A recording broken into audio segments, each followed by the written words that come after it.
Punjabi radio USA ਸੁਣ ਰਹੇ ਹੋ ਤੁਸੀਂ ਤੇ ਮੈਂ ਹਾਂ ਪ੍ਰਵੀਨ ਸ਼ਰਮਾ ਲੈ ਕੇ ਹਾਜ਼ਰ ਹਾਂ ਪ੍ਰੋਗਰਾਮ ਖਬਰ ਤੇ ਨਜ਼ਰ ਪ੍ਰੋਗਰਾਮ ਦੇ ਵਿੱਚ ਆਪਾਂ ਜੁੜਾਂਗੇ ਪੰਜਾਬ ਦੇ ਵਿੱਚ ਜਸਪਾਲ ਮਾਨ ਜੀ ਨਾਲ। ਅੱਜ ਮਿੰਟੂ ਗੁਰਸਰੇਗਾ ਜੀ ਸਾਡੇ ਨਾਲ ਨਹੀਂ ਹੋਣਗੇ। ਜਸਪਾਲ ਮਾਨ ਨਾਲ ਆਪਾਂ ਜੁੜਾਂਗੇ ਤੇ ਖਬਰਾਂ ਦੀ ਜਾਣਾਂਗੇ ਤਫਸੀਲ, ਕਈ ਅਹਿਮ ਖਬਰਾਂ ਤੇ ਚਰਚਾ ਵੀ ਕਰਾਂਗੇ।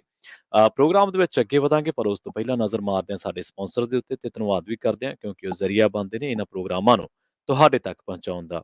ਖਾਲਸਾ ਇੰਸ਼ੋਰੈਂਸ ਏਜੰਸੀ ਪਿਛਲੇ 25 ਸਾਲਾਂ ਤੋਂ ਵਧੀਆ ਸੇਵਾਵਾਂ ਦੇਣ ਦੇ ਲਈ ਜਾਣੇ ਜਾਂਦੇ ਨੇ। ਕਿਸੇ ਵੀ ਤਰ੍ਹਾਂ ਦੀ ਇੰਸ਼ੋਰੈਂਸ ਲੈਣੀ ਤਾਂ ਉਹਨਾਂ ਦੇ ਨਾਲ ਸੰਪਰਕ ਕਰ ਸਕਦੇ ਹੋ।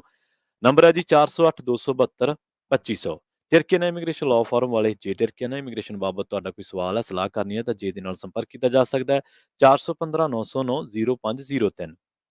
Krishna Dhanota Yuba City, Baljinder Singh Nijjar Woodland, Paramjit Kaur Rangi Vacaville, Harnek Singh Pawla Renton, Gurmeet Singh Dhian Kaur Samra Modesto, Jassi Gill plumbing ਵਾਲੇ, ਧਰਮ ਸਿੰਘ ਵਿਕਸਫੀਲਡ, ਜੀਐਨ ਲਿਊ ਵਾਲੇ ਨਿਮਾ ਸਹੋਤਾ, ਟਰੱਕ ਵਾਸ਼ ਕਰਦੇ ਨੇ, ਏਅਰ ਚ ਆਇਲ ਚੇਂਜ ਕਰਦੇ ਨੇ, ਏਅਰ ਬ੍ਰੇਕਾਂ ਦਾ ਕੰਮ ਕਰਦੇ ਨੇ, ਨਵੇਂ ਪੁਰਾਣੇ ਟਾਇਰ ਵੀ ਬਦਲ ਕੇ ਦਿੰਦੇ ਨੇ। ਸੈਂਤਾ ਨੀਲਾ ਦੀ ਲੋਕੇਸ਼ਨ ਹੈ ਜੀ। ਨੰਬਰ ਨੋਟ ਕਰ ਸਕਦੇ ਹੋ 209 277 0113। ਵੈਸਟ ਕੋਸਟ ਟਰੱਕ ਸਕੂਲ ਵਾਲੇ ਅਜੀਤ ਅਟਵਾਲ ਟਰੱਕਾਂ ਦੀ ਵਧੀਆ ਸਿਖਲਾਈ ਦਿੰਦੇ ਨੇ। ਸੰਪਰਕ ਕਰ ਸਕਦੇ ਹੋ 559 800 0590। ਇਸੇ ਤਰ੍ਹਾਂ ਜੈਂਡਰ ਗਰੁੱਪ ਵਾਲੇ ਕਿਸੇ ਵੀ ਤਰ੍ਹਾਂ ਦਾ ਘਰ ਖਰੀਦਣਾ ਜਾਂ ਘਰ ਵੇਚਣਾ ਜਾਂ ਲੈਣਾ ਹੋਮ ਲੋਨ ਤਾਂ ਇਹਨਾਂ ਦੇ ਨਾਲ ਸੰਪਰਕ ਕਰ ਸਕਦੇ ਹੋ ਜੀ। ਨੰਬਰ ਹੈ 855 905 2575। ਪ੍ਰੋਗਰਾਮ ਦੇ ਵਿੱਚ ਹੁਣ ਵੱਧਦੇ ਆਪਾਂ ਜਸਪਾਲ ਜੀ ਵੱਲ ਤੇ ਜਾਣਦੇ ਅਹਿਮ ਖਬਰਾਂ ਦੀ ਤਫਸੀਰ। ਜੀ ਜਸਪਾਲ ਜੀ, ਸਤਿ ਸ਼੍ਰੀ ਅਕਾਲ। ਸਵਾਗਤ ਹੈ ਪੰਜਾਬੀ ਰੇਡੀਓ ਯੂਐਸਏ ਦੇ ਪ੍ਰੋਗਰਾਮ ਖਬਰ ਤੇ ਨਜ਼ਰ ਦੇ ਵਿੱਚ। ਜੀ ਪ੍ਰਵੀਨ ਜੀ, ਸਤਿ ਸ਼੍ਰੀ ਅਕਾਲ। ਤੁਹਾਨੂੰ ਵੀ ਸਤਿ ਸ਼੍ਰੀ ਅਕਾਲ, ਨਾਲ ਦੀ ਨਾਲ ਸਾਰੇ ਸਰੋਤਿਆਂ ਨੂੰ ਵੀ ਸਤਿ ਸ਼੍ਰੀ ਅਕਾਲ। ਮਿਹਰਬਾਨੀ ਜੀ। ਮਾਨ ਸਾਹਿਬ, ਪਹਿਲੀ ਖਬਰ ਵੱਲ ਵਧ ਗਏ ਤੇ ਗੱਲ ਕਰੀਏ ਕਿਸਾਨਾਂ ਦੀ। ਕਿਸਾਨਾਂ ਨੇ ਹੁਣ ਪੱਕਾ ਮੋਰਚਾ ਗੱਡ ਦਿੱਤਾ ਜੀ। ਹਾਂ ਬਿਲਕੁਲ ਪ੍ਰਵੀਨ ਜੀ, ਪੱਕਾ ਮੋਰਚਾ ਕੱਢਦਾ। ਦੇਖੋ, ਸਰਕਾਰ ਹਾਲੇ ਆਪਦੇ 2 ਮਹੀਨਿਆਂ ਦਾ ਜਿਹੜਾ ਕਾਰਜਕਾਲ ਸੀਗਾ ਉਹਦੇ ਐਡਵਰਟਾਈਜ਼ਮੈਂਟ ਕਰਦੀ ਪਈ ਸੀ। ਜਸ਼ਨ ਜੁਸ਼ਨ ਦੇ ਵਿਚਾਲੇ ਰੋਹ ਦੇ ਫਿੱਕੇ ਪਾਤੇ ਜੀ। ਅੱਜ ਸਵੇਰੇ ਤੁਹਾਨੂੰ ਪਤਾ ਪ੍ਰਵੀਨ ਜੀ ਕਿ ਕਾਲ ਦਿੱਤੀ ਹੋਈ ਸੀ ਕਿਸਾਨਾਂ ਨੇ ਕਿ 17 ਨੂੰ ਚੰਡੀਗੜ੍ਹ ਵੱਲ ਜਾਣਾ। ਚੰਡੀਗੜ੍ਹ ਵੱਲ ਜਾਣ ਦੇ ਲਈ ਤੁਹਾਨੂੰ ਪਤਾ ਜ਼ਰੀਆ ਬੰਦਾ ਵਾਇਆ ਮੁਹਾਲੀ। ਹਰ ਵਾਰ ਜਦੋਂ ਵੀ ਕੋਈ ਪ੍ਰੋਟੈਸਟ ਹੁੰਦਾ ਤਾਂ ਵਾਇਆ ਮੁਹਾਲੀ ਜਾਂਦੇ ਆ ਤੇ ਵਾਈਪੀਐਸ ਚੌਕ ਲੱਗ ਗਿਆ, ਰੋਕ ਲਿਆ ਜਾਂਦਾ। ਲਗਭਗ ਆਲਮੋਸਟ ਇਹੀ ਹੁੰਦਾ ਕਿਉਂਕਿ ਉਸ ਤੋਂ ਬਾਅਦ ਆ ਕੇ ਚੰਡੀਗੜ੍ਹ ਦੀ ਬਾਉਂਡਰੀ ਸ਼ੁਰੂ ਹੋ ਜਾਂਦੀ ਆ। ਤਾਂ ਉੱਥੇ ਇਸੇ ਤਰ੍ਹਾਂ ਦੇ ਨਾਲ ਹੋਇਆ, ਵਾਈਪੀਐਸ ਤੱਕ ਪਹੁੰਚਦੇ ਆ। ਉੱਥੇ ਆ ਕੇ ਪ੍ਰੋਟੈਸਟ ਆ ਜਿਹੜਾ ਉਹ ਪੱਕੇ ਤੌਰ ਤੇ ਬੈਠ ਜਾਂਦੇ ਨੇ ਕਿਸਾਨ, ਕਿਉਂਕਿ ਉਸ ਤੋਂ ਅੱਗੇ ਬੈਰੀਗੇਟਿੰਗ ਕੀਤੀ ਹੈ ਚੰਡੀਗੜ੍ਹ ਪੁਲਿਸ ਨੇ, ਉਹ ਅੱਗੇ ਜਾਣ ਨਹੀਂ ਦਿੰਦੇ। ਤਾਂ ਉੱਥੇ ਹੁਣ ਇੱਕ ਵਾਰੀ ਆ ਜਿਹੜਾ ਪੱਕਾ ਮੋਰਚੇ ਦਾ ਐਲਾਨ ਕਰਤਾ ਕਿ ਜੇ ਸਵੇਰੇ ਕੱਲ ਨੂੰ ਭਗਵੰਤ ਮਾਨ ਸਰਕਾਰ ਉਹਨਾਂ ਦੀ ਮੰਗਾਂ ਨਹੀਂ ਮੰਨਦੀ ਤਾਂ ਉਹ ਪੱਕਾ ਮੋਰਚਾ ਲਾ ਲੈਣਗੇ।